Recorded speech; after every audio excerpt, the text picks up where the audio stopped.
In the top stories, Prime Minister Drew extends congratulations to Pope Leo XIV. Bahamas to pay Cuban doctors directly amid U.S. scrutiny.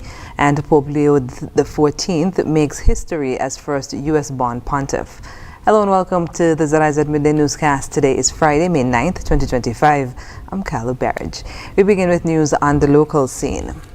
Prime Minister of St. Kitts and Nevis, Honorable Dr. Terence Drew, has congratulated Pope Leo XIV on being chosen to lead the Roman Catholic Church. Prime Minister Drew said, quote, "I extend sincere congratulations to His Holiness Pope Leo XIV on his election as the new head of the Roman Catholic Church.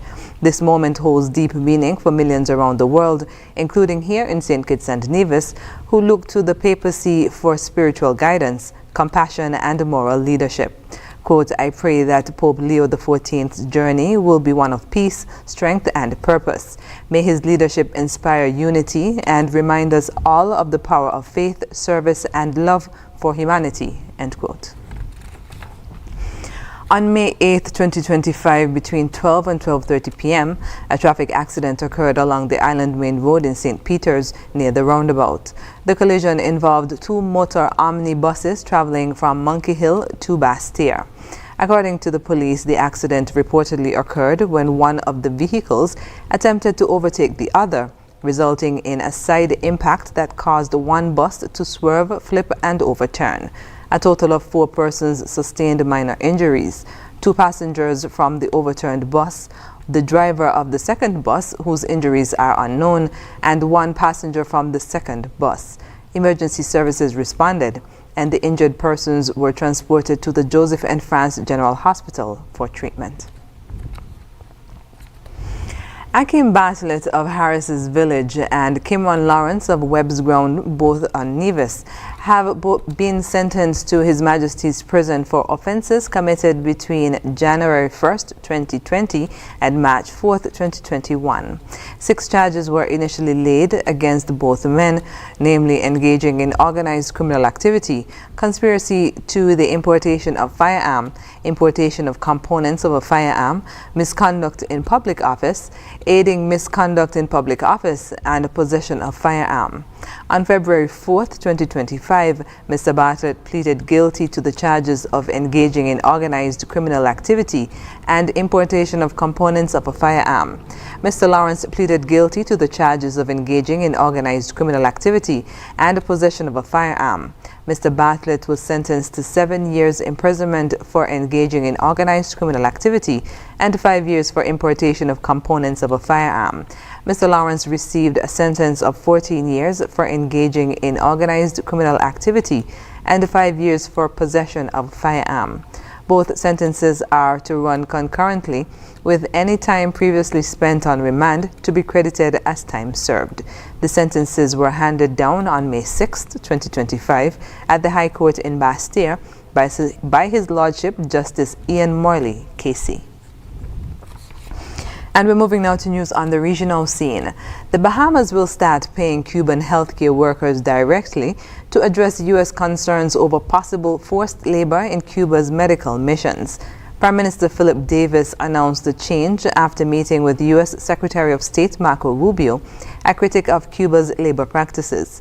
Davis said the Bahamas is reviewing its labor agreements to ensure no forced labor indicators like withholding passports or shared salaries exist.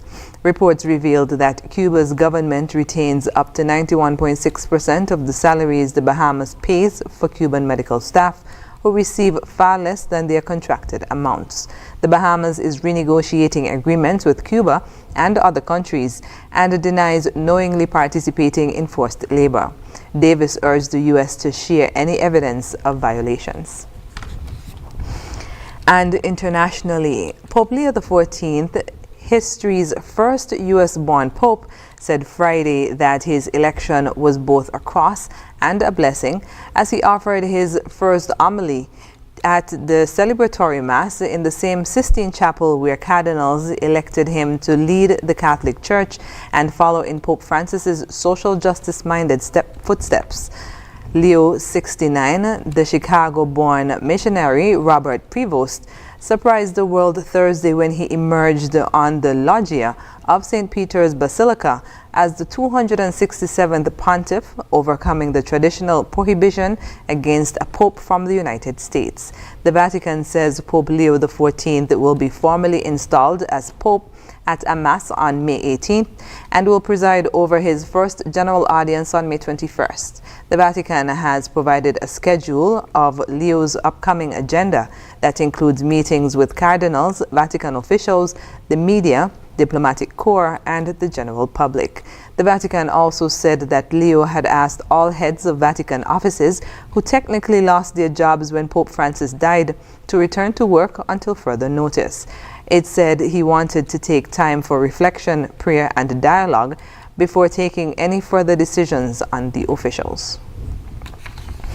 And now for the weather. Present weather is cloudy. Winds are gentle from the east-northeast at 9 miles per hour. Seas are 1 to 1.5 to 3 to 4 feet. The weather forecast for today and tonight predicts partly cloudy skies with a 60% or moderate chance of showers. Sunset today will be at 6:34 p.m. Sunrise tomorrow will be at 5:41 a.m. And that brings us to the end of the ZIZ Midday newscast. Join us this evening for these stories and more in detail. Thank you for joining us. I'm Kyla Parrish.